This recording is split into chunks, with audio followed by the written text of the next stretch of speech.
السلام علیکم، حذیفہ شہسوار آپ سے مخاطب ہوں اور اس وقت میرے ساتھ اینکر پرسن اور سینئر تجزیہ کار ہرمیت سنگھ موجود ہیں۔ کل بھی ہم نے بات کی تھی غزہ کے حوالے سے، آج بھی بات کریں گے۔ ہرمیت سنگھ، یہ بتائیے کہ غزہ میں پاک فوج کی تعیناتی کے حوالے سے فیلڈ مارشل کے لیے کیا مشکلات ہیں؟ دیکھیے، مشکلات اگر ہم دیکھیں ایک طرف تو آپ دیکھیں اس وقت جو حالات ہیں پاکستان کے حوالے سے، میں نے کل بھی بات کی تھی کہ فلسطین کا جب معاملہ آتا ہے تو پوری دنیا ایک سینسٹیو معاملہ ہے۔ آپ دیکھیں کل جو رائٹر کی خبر آئی تھی جس میں کہا گیا تھا کہ فیلڈ مارشل صاحب کی ملاقات ہونے جا رہی ہے، اور ہم دیکھیں اگر وہاا امریکہ کے جو آرمی کے ہیڈ ہے ان کے حوالے سے دیکھیں اور ہمارے فیلڈ مارشل کے حوالے سے، تو سب سے زیادہ ملاقاتیں کریڈٹ جو ہے فیلڈ مارشل صاحب کو جاتا ہے کہ ان کی ملاقاتیں زیادہ ہیں۔ اب آپ کو پتہ ہے کہ ملاقاتیں ایسے تو نہیں ہوتی ہیں۔ امریکہ کا کھانا جو ہے یہ یقیناً مشکل میں بھی، یعنی یہ بڑا مشکل آپ کو میں ڈال سکتا ہے۔ جب آپ کھانا کھا لیتے ہیں پھر آپ کو بہت کچھ کرنا ہوتا ہے۔ سو اس وقت ایک طرف تو یہ خبر آئی کہ ان کی ملاقات ہونے جا رہی ہے، لیکن اب جو خبر آ رہی ہے کیونکہ مختلف لوگ ہیں، اب آپ نے کہ ایک مذہبی رہنما ہے طاہر اشرفی صاحب جو ہے، اچانک ان کے ایک ویڈیو پیغام آتا ہے اور اس ویڈیو پیغام میں وہ یہ بات کرتے ہیں کہ ہاں امن، وہ یہ ایز اٹ از میں سنوا دیتا ہوں، بلکہ انہوں نے لکھا خدا نہ خواستہ فوج اور حکومت پر دباؤ آتا ہے تو دنیا پر واضح کریں کہ پاکستان اہل فلسطین کے ساتھ ہیں۔ فوج غزہ کی تعمیر نو میں ضرور شرکت کر سکتی ہے، لیکن وہ وہاں جا کر یعنی مقصد جو حاصل کرنا ہے فلسطینیوں کو کے ساتھ جو محاذ آرائی ہے یا جو ریزسٹنس قوتیں ہیں ان کو غیر مسلح کرنے کے حوالے سے جو ہے ہم اس میں کوئی اپنا رول نہیں ادا کریں گے۔ اب اس کے حوالے سے آپ کو پتہ ہے کہ سینئر تجزیہ کار ہیں، اینکر پرسن ہیں مالک صاحب جو ہیں، انہوں نے بھی کچھ باتیں کی ہیں، میں چاہتا ہوں کہ آپ کے سامنے رکھ لیتا ہوں۔ انہوں نے بھی یہی بات کی ہے کہ پاکستان نے واضح کر دیا ہے کہ جب یہ جو پیس معاملہ جو ہو رہا ہے یہ مرحلہ آئے گا تب ہم غور کر سکتے ہیں۔ اس وقت اندر کچھ ایسی یعنی آپ یہ دیکھ سکتے کہ ادارے میں بھی ایسی باتیں چل رہی ہیں کہ ہم اپنی فوج ادھر نہیں بھیج سکتے ہیں۔ یعنی یہ خبر آپ کو پتہ ہے کہ دونوں کو اگر آپ دیکھیں، مالک صاحب جو ہے بہت بڑا نام ہے، انہوں نے اگر خبر کسی نے دی ہوگی، اندر سے کسی بڑے سورس نے دی ہوگی، اور ظاہری بات ہے خبر کا مقصد یہ کہ بھئی جس طریقے سے سینسیٹیو معاملہ دوبارہ ہائی لائٹ ہو رہا ہے مین اسٹریم میڈیا میں، تو واضح پیغام دیا گیا کہ اندر کچھ لوگ خوش نہیں ہیں۔ طاقتور حلقوں میں آپ یہ کہہ سکتے ہیں کہ بھئی اس معاملے پر وہ ایک پیج پہ نہیں ہے۔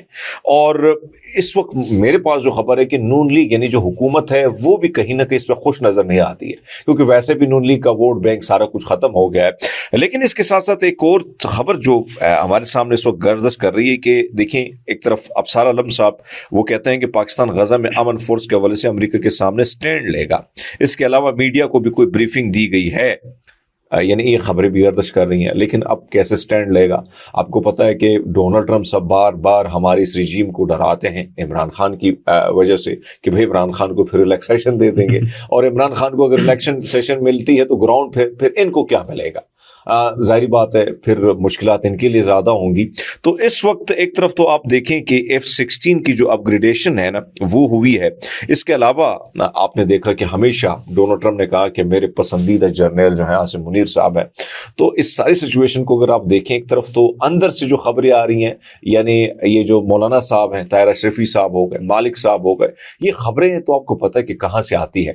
تو ایسا لگتا ہے کہ کہیں نہ کہیں ادارے کے اندر بھی کوئی ایک پیج پر دکھائی نہیں دیتے ہیں۔ اچھا، سڈنی میں جو واقعہ ہوا اس کے بعد اب وہاں کے وزیر اعظم نے بڑا سخت اقدام اٹھایا ہے، وہاں کی جو تارکین وطن ہیں ان کے حوالے سے امیگریشن کی کئی مشکلات آ رہی ہیں، اس حوالے سے کیا تفصیلات؟ دیکھیے حذیفہ، میں پہلے بھی عرض کرتا رہا، اب بھی پاکستانیوں کو کہتا ہوں کہ نیگیٹو کمنٹس نہ کریں، ایسی جذباتی باتیں نہ کریں جس سے انٹرنیشنلی آپ پر پابندیاں لگیں اور اس کا خمیازہ آپ کی پوری فیملی کو بھگتنا پڑے۔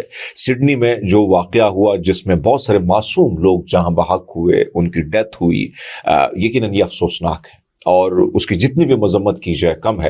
اور اس کے پیچھے آپ کو پتہ ہے کہ میں پہلے بھی عرض کر چکا ہوں اور آنے والے دنوں میں میری بات سچ ہو جائے گی کہ عالمی سامراجی قوتیں شامل ہوتی ہیں ساری چیزوں کے پیچھے، آپ کو پتہ ہے کہ لیکن انفارچونیٹلی مسلمان ہی استعمال ہوتا ہے، جذباتی طور پر آپ کہیں یا کہیں، لیکن پھر وہ بدنامی کا باعث بنتا ہے مسلمانوں کے لیے اور اسلام کے لیے۔ حالانکہ میں پہلے بھی عرض کر چکا ہوں کہ اسلام دنیا کا ہر مذہب امن کا درس دیتا ہے اور اسلام بھی امن کا درس دیتا ہے، اور یہ بات ہے، لیکن ایسے لوگ کیا کرتے ہیں، نقصان کر دیتے ہیں مسلمانوں کا، اسلام کا۔ اب اگر بات کی جائے، ابھی وزیر اعظم کی سٹیٹمنٹ آئی، انہوں نے کہا کہ بھئی جو جذباتی تقریر ہوگی، فیس بک پہ کوئی ایسی ہارش قسم کی لائن ہوگی، ہم ان لوگوں کی تمام تر چیکنگ کریں گے جنہوں نے یعنی کسی قوم کے خلاف نفرت انگیز بیانیہ بلڈ کیا ہو۔ تو ان کے لیے آسٹریلیا کی سرزمین بند ہوگی. ایکسٹریمزم جو یس جو لیٹ سپوز ایسے لوگ جو جذباتی تقریریں کر لیتے ہیں ان پہ بھی آپ کو پتہ ہے آسان طریقہ کیا ہے, آپ جیسے ہی اندر جاتے ہیں ایئرپورٹ پہ ایسی ٹیکنالوجی ہے کیا ہے with in seconds artificial intelligence کا استعمال کر کے آپ کی پوری پروفائل آ جاتی ہے, پھر آپ کا ایک ایک بیان آ جاتا ہے. میں نے پہلے بھی عرض کیا تھا, آپ کو یاد ہوگا کہ بہت سارے نوجوانوں کو اس لیے اپلوڈ کیا کہ انہوں نے نا کوئی کمنٹس ایسا کیا جو نیگیٹو تھا. تو اب دنیا بڑی سینسٹیو ہو گئی ہے اور اس معاملے کے بعد مزید سینسٹیوٹی جو ہے وہ بڑھ رہی ہے, خاص کر ہندوستان کے خلاف. کل آپ نے دیکھا کہ آسٹریلیا میں ایک تحریک دوبارہ شروع ہو گئی ہے اور وہ تحریک کو دبانے کی بڑی لبرل لوگوں نے کوشش کی کہ یار یہ انڈین پاکستانی آتے ہیں اچھا کام بھی کرتے ہیں, ایسا نہیں, یہ سارے غلط ہیں بالکل. لیکن اب وہ بیچارے جو اچھے ہیں نا ان پہ بھی برے دن آنا شروع ہو گئے. اب انہوں نے کہا کہ go back India, go back Pakistan, go back to your home country. تو ویسے ہی مشکلات ہوتی اوورسیز کے لیے, اب یہ مشکلات مزید بڑھ رہی ہیں. صرف ایک جو ہے نا وہ کہتے ہیں کہ ایک گندی مچھلی جو ہے پورے تالاب کو گندا کر لیتی ہے. تو اب یہ دیکھیں کہ مسائل تو ہوں گے. اچھا, عمران خان کے حوالے سے بات کر لیتے ہیں, ان کی جیل کو چینج کرنے کے حوالے سے. دیکھیے حذیفہ, عمران خان کے حوالے سے تو پہلے آپ کو پتہ ہے کہ سیف ہاؤس کے حوالے سے بات کی گئی کہ یار ہم نے کامران مارکیٹ میں کوئی سیف ہاؤس بنا ہے جس میں تقریباً 100 کے قریب قیدی جو ہے وہاں پر رہ سکتے ہیں. لیکن اس کے بعد کیا ہوتا ہے, اسٹیبلشمنٹ کے اندر اختلاف پائے جاتے ہیں کہ بھائی اگر اڈیالہ جیل میں خدا نخواستہ عمران خان کو کچھ ہو جاتا ہے پھر بھی بلیم تو ہے حکومت اور اسٹیبلشمنٹ پہ ہی آئے گا. لیکن اگر سیف ہاؤس میں کچھ ہوتا ہے یا اس سب جیل میں, معذرت کے ساتھ سب جیل کا لفظ میں استعمال کرنا چاہتا تھا, جو سب جیل جو بنائی ہے کامران مارکیٹ میں اس میں کچھ ہوتا ہے تو پھر نقصان ہوگا. ایسے میں ایک اور چیز بھی سامنے آئی کہ بھائی ان کو مچ جیل بھیجا جائے اور کئی سیاستدانوں نے بڑی مچ جیل کی مثالیں بھی دیں یعنی ڈرانے کے لیے. لیکن اب جو خبریں آ رہی ہیں, اٹک کے حوالے سے بھی بات کی گئی تھی, اب خبریں آ رہی ہیں کہ ساہیوال جیل میں ان کو بھیجا جا رہا ہے. اس کے لیے نئی تعیناتیاں بھی کی کر گئی ہیں, میرے خیال میں کچھ وہاں پر ایک نیا افسر بھی آ گیا ہے, تبدیلی بھی ہو گئی ہے. اور اسی طرح ساہیوال کے حوالے سے خبریں گردش کر رہی ہیں. لیکن ساتھ ساتھ ایک چیز حکومت, وجہ آپ کو پتہ ہے کہ پنڈی میں ایکسیس بہت آسانی سے ہو جاتا ہے, خیبر پختونخوا ہر طرف سے لوگ آ جاتے ہیں. لیکن ساہیوال ایک الگ ایریا, ایک الگ دنیا, پھر آپ کو پتہ ہے کہ چھوٹا سا شہر ہے, صحافیوں پر بھی سختیاں آئیں گی, بہت سارے مسائل ہوں گے. لیکن بہرحال عمران خان کے حوالے سے جو اب یہ خبریں گردش کریں کہ اگر ان کو ادھر بھیجا جاتا ہے تو عمران خان نے ایک بات کی تھی کہ اگر ایسا کوئی اقدام اٹھایا جائے گا تو پھر آپ نے کیا کرنا ہے, آپ نے اٹھنا ہے اور تحریک جو ہے مزاحمتی تحریک کے طور پر آپ نے آنا. لیکن ایک اور چیز میرے سامنے آئی ہے, وہ یہ ہے کہ بیرسٹر سلمان اکرم راجہ نے انکشاف کیا ہے. وہ کہتے ہیں کہ نوٹیفیکیشن کر دیا ہے کہ جس کے مطابق جو جیل ٹرائل اور عدالت میں بھی عمران خان کو پیش نہیں کیا جائے گا. یعنی جیل میں جو اندر ٹرائل ہوتا ہے نا, جو جج صاحب جاتے تھے اور عمران خان آتے تھے, اب وہ اندر یعنی نہیں ہوگا. کورٹ میں تو پیش کیا ہی نہیں جاتا تھا نا. کورٹ میں تو خیر وہ تو آپ کو پتہ ہے کتنا خوف ہے عمران خان کی آواز کا, عمران خان کی تصویر کا, عمران خان کے بیان سے, تو وہ تو پورا سسٹم کو ہلا دیتا ہے. ایک بیان اندر سے کال کوٹری سے دیتا ہے تو پورا سسٹم ہل جاتا ہے.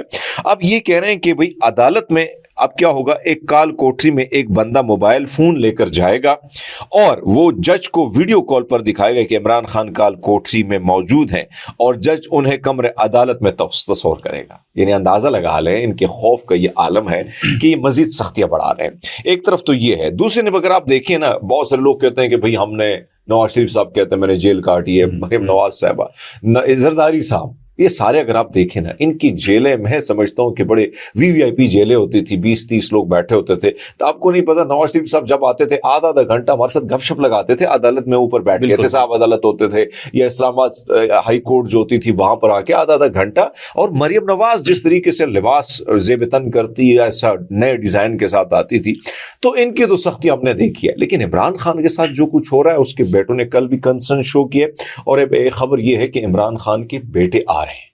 آپ کو پتہ ہے کس طرح آ رہے ہیں, وہ پاکستانی پاسپورٹ نہیں استعمال کریں گے, وہ برٹش پاسپورٹ استعمال کریں گے. اور اس کا مقصد یہ ہے کہ برٹش پاسپورٹ استعمال کرنے کا, کیونکہ آلریڈی حکومت نے دھمکی دی ہے, تو ایسے میں وہ آئیں گے اور وہ کہتے ہیں کہ ہم اپنے والد صاحب سے ملنا چاہتے ہیں. اگر ان کو یہاں پر خدا نخواستہ گرفتار کیا جاتا ہے تو ظاہر بات ہے وہ برٹش سٹیزن ہے, تو برٹش کی جو حکومت ہے وہ ان کے لیے آواز اٹھائے گی. اور ایسے میں اوورسیز پاکستانیوں نے بھی ایک اعلان کیا ہے کہ بھئی ہم ہر ہفتے یعنی ہر منگل کے روز ہم جا کے احتجاج کریں گے پاکستان کی ایمبیسیز کے سامنے, انگلینڈ میں, دیگر اوورسیز بھی جو ہے ان میں بھی میرے خیال میں یہ چیز آ رہی ہے ریزسٹنس کی.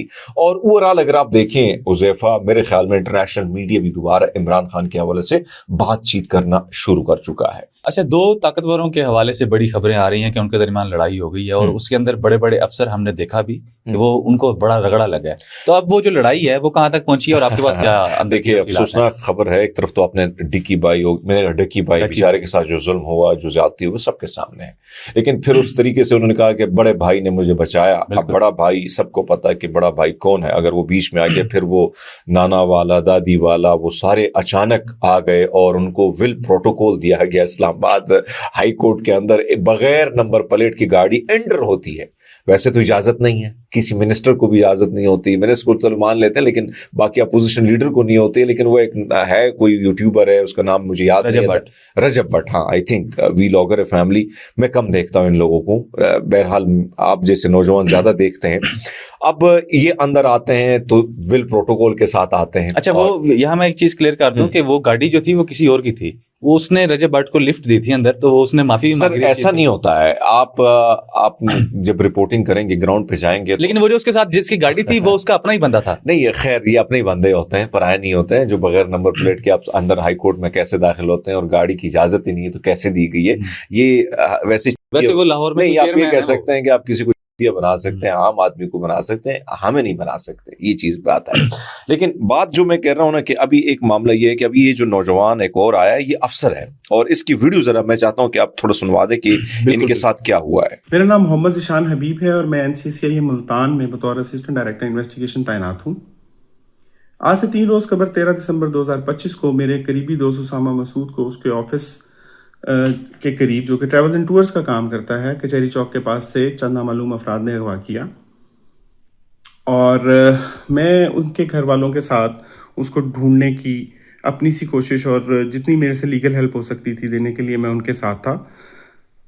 آج 16 دسمبر 2025 کو میرے گھر کے باہر چند نامعلوم افراد جو کہ پہلے سے وہاں موجود تھے، میرا ایک دوست مجھ سے ملنے آیا جس کے پاس میری کار تھی اور غالباً ذیشان سمجھ کر چند نامعلوم افراد جو کہ اسلحے سے لیس تھے، CCTV ریکارڈنگ بھی اس کی موجود ہے، اس کو روکا. اور شناخت ہونے پر جب یہ معلوم ہوا کہ یہ ذیشان نہیں ہے تو اس کو پہلی بات جو انہوں نے کی وہ یہ کہ آپ کے دوست کو شوٹ ایٹ سائٹ کے آرڈرز ہیں.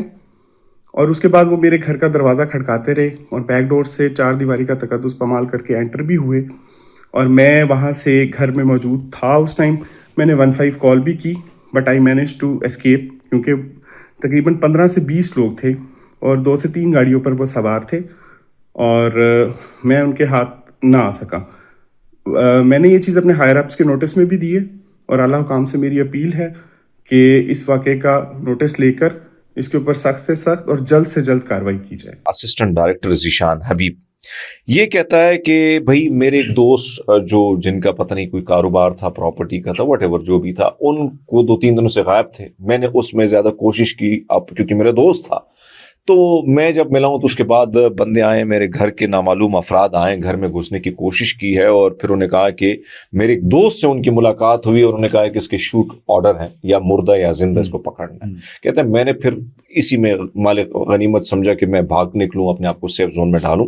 اب آپ اندازہ لگا لیں کہ اس سے پہلے جو افسران کو اندر ڈالا گیا اور ابھی اس جیسے نوجوانوں کو، میں صرف یہ کروں گا کہ خدا رہا ایسے نوجوانوں کو آپ مارے نا، ٹھیک ہے. یہ آپس کی جو آپ کی طاقتوروں کی لڑائی ہے، آپ کو پتہ ہے کن 2 ہاتھیوں کی لڑائی ہے اور دونوں ہاتھیوں کے رگڑے میں کون جو ہے بیچارہ رگڑا کھا رہا ہے. تو اس سچویشن میں نا اگر آپ دیکھیں کہ افسران یہاں پہ وہ محفوظ نہیں تو ایک عام آدمی کتنا محفوظ ہوگا. تو اس وقت جو سچویشن ہے نا وہ ایسا لگتا ہے کہ اسی رگڑے میں آپ دیکھیں، آپ اسلام آباد میں جب انٹر ہوتے ہیں اتنے زیادہ ناکہ بندیاں کی گئی ہیں کیونکہ دہشت گردی کا خطرہ ہے. پشاور میں جو کچھ ہوا، اس سے پہلے جو کچھ ہوا، تو اگر یہ لڑائی اس چیز پہ لگائی جائے کہ اس ملک کو سیو کیا جائے، ملک کو محفوظ بنا دیا جائے آپس کی لڑائیوں سے، تو میرے خیال میں ملک کا فائدہ ہوگا حذیفہ. ایسے میں اس کا ملک کا نقصان بھی ہو رہا ہے. اور یہ دیکھیں، یہ آپ دیکھیں کہ یہ NCCI کا جو ہے یہ ڈائریکٹر ہے بھائی، اور اس کے ساتھ یہ سب کچھ ہو رہا ہے. وہ بیچارہ جان کی، یعنی وہ کہتا ہے میری جان بخش دو یار، مجھے جان سے مت مارو. بھائی ٹھیک ہے آپ اس کو گرفتار کرو، اٹھا لو، لیکن یہ کوئی طریقہ تو نہیں ہوتا کہ 20-25. آپ کو پتہ ہے اس سے پہلے بھی ہمارے ایک دوست ہے، سینیٹر صاحب ہیں، خرم ذیشان اس کے گھر پہ جس طریقے سے 20-25 ڈالے گئے اور جو حملہ ہوا, تو اس سے کیا ہوگا, ملک کے اندرونی معاملات جو ہیں وہ کمزور ہو رہے ہیں. سو نقصان آپ کو پتہ ہے کہ پھر کس کا ہونا ہے, ملک کا ہی ہونا ہے. اور ہم جو بار بار رو رہے ہیں کہ یہ انرجیز اگر آپ صرف کریں دہشت گردوں کے خلاف تو بہت اچھا ہوگا. سیاسی جماعتوں کو تو آپ نے اتنا رگڑا دے دیا ہے, صحافیوں کو آپ نے اتنا رگڑا دے دیا ہے, ہر بندے کو آپ نے اتنا رگڑ دیا ہے کہ بیچارہ ہر بندہ بڑا سہما ہوا, ڈرا ہوا ہے. بہت شکریہ ارمیت, آپ نے اپڈیٹ کیا. ناظرین, آج کی تمام تر تفصیلات آپ نے جانی. اپنی رائے کا کمنٹ سیکشن کے اندر اظہار ضرور کیجیے گا. اجازت دیجیے, اللہ نگہبان.